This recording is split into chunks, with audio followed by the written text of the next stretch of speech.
हमारे साथ खास बातचीत करने के लिए मौजूद हैं दिल्ली विधानसभा के अध्यक्ष विजेंद्र गुप्ता जी। विजेंद्र जी, क्या कहना चाहेंगे? इतिहास में पहली बार ऐसा हुआ है कि लोकेश मुनि जो जैन धर्म से ताल्लुक़ रखते हैं, आचार्य हैं, उन्होंने रामकथा का आयोजन किया है। आप यहाँ पे आए हैं, क्या कुछ कहना चाहिए? विश्व शांति केंद्र मिशन की ओर से पूज्य आचार्य लोकेश मुनि महाराज जी द्वारा आयोजित ये रामकथा, जो जैन संत हैं और उनको आशीर्वाद प्राप्त हुआ मुरारी बापू जी का, पूज्य बापू जी का। और पूज्य मुरारी बापू जी ने 9 दिन अपने जीवन के समर्पित किए इस कथा के लिए।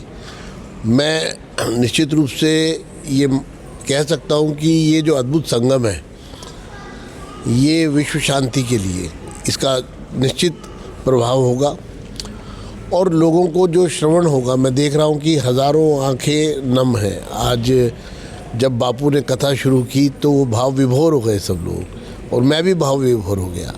तो ऐसा अद्भुत वातावरण यहाँ पर मुनि महाराज जी के प्रयासों से संपन्न हुआ है और मुरारी बापू के आशीर्वाद से। ये कथा निश्चित रूप से दिल्ली के लाभ के लिए भी है, समग्र विश्व के कल्याण के लिए भी है, और हज़ारों श्रद्धालु भक्त श्रोता यहाँ खींचे चले आ रहे हैं।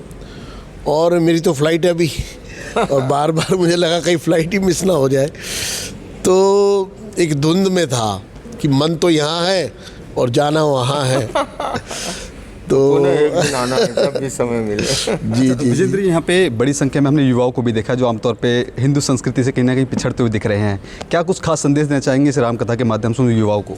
मुरारी बापू द्वारा दिल्ली में जो रामकथा का जो ये श्रवण लोग कर रहे हैं, और विशेष रूप से बहुत बड़ी संख्या में युवा और युवती यहाँ उपस्थित हैं और मनोभाव से हैं, समर्पित भाव से हैं, पूरी तरह से, जिसको कहा जा सकता है कि तन समर्पित, मन समर्पित और ही है जीवन समर्पित। ऐसे भाव से सब लोग यहाँ हैं। मुझे लगता है कि ये भारतीय संस्कृति, हिंदू संस्कृति और हमारी विरासत के लिए बहुत ही अच्छा पल है। ठीक है, बहुत धन्यवाद। तो ये हमारे साथ लोकेश मुनि आचार्य जी भी हैं। क्या कहना चाहेंगे, कौन कौन सी हस्तियाँ आने वाले समय में आने वाली है और क्या कुछ संदेश रहेंगे? अब ये हस्ती की बात छोड़े, हम मस्ती की बात करें। भाई विजेंद्र गुप्ता जी स्वयं विश्व शांति केंद्र के में आयोजित अंतर्राष्ट्रीय सम्मेलन में मुख्य अतिथि के रूप में उपस्थित हुए थे, और उस समय कैलिफोर्निया की यूनिवर्सिटी से, स्टैनफोर्ड यूनिवर्सिटी के प्रोफेसर उपस्थित हुए थे। एक संयुक्त एक ऐसा जो है वो करार हुआ कि पीस एजुकेशन के लिए दुनिया से लोग यहाँ पर आएंगे।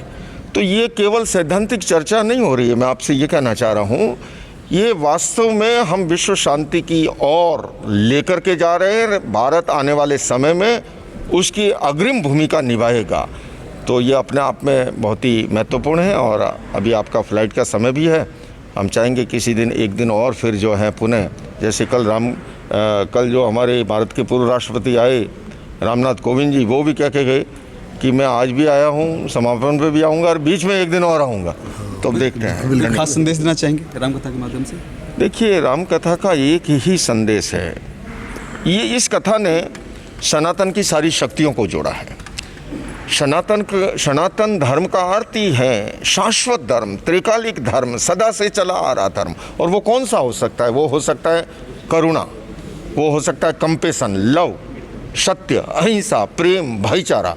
तो मैं ये कहूँगा कि जो लोगों में भ्रम है ना, धर्म तोड़ना नहीं, धर्म जोड़ना सिखाता है।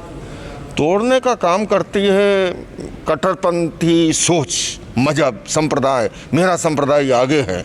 ये उस भ्रम का निवारण भी करेगा और पूरे देश में एक समरसता का, सद्भावना का, सौहार्द का एक वातावरण करेंगे। हमारे देश के प्रधानमंत्री वो डेवलपमेंट पे बहुत बल देते हैं, लेकिन डेवलपमेंट के लिए भी पीसफुल एटमॉस्फेयर चाहिए। सोसाइटी में पीसफुल एटमॉस्फेयर होगा तो इन्वेस्टर भी आएंगे। तो ये कथा देश की एकता, अखंडता के लिए, देश की शांति सद्भावना के लिए और विश्व के अंदर अहिंसा और शांति की स्थापना के लिए एक महत्वपूर्ण मील का पत्थर साबित होगी। धन्यवाद। बहुत धन्यवाद। तो देखिए, ये थे हमारे साथ विधानसभा स्पीकर विजेंद्र गुप्ता जी और साथ ही साथ लोकेश मुनि जी जो इस पूरे कथा का आयोजन कर रहे हैं। और ऐसे में खास तौर पर सीधा संदेश उन युवाओं के लिए भी है, उन लोगों के लिए भी जो कट्टरपंथी सोच रख करके भारत में रह रहे हैं, उनके लिए एक कड़ा संदेश यहाँ से आचार्य लोकेश मुनि ने दिया है कि ये जो पूरी कथा की जा रही है, ये एक जो हिंदू और सनातन को जोड़ने के लिए ये कथा की जा रही है। कैमरा पर्सन कमलेश कुमार के साथ में संदेश सक्सेना, पंजाब केसरी.com, दिल्ली।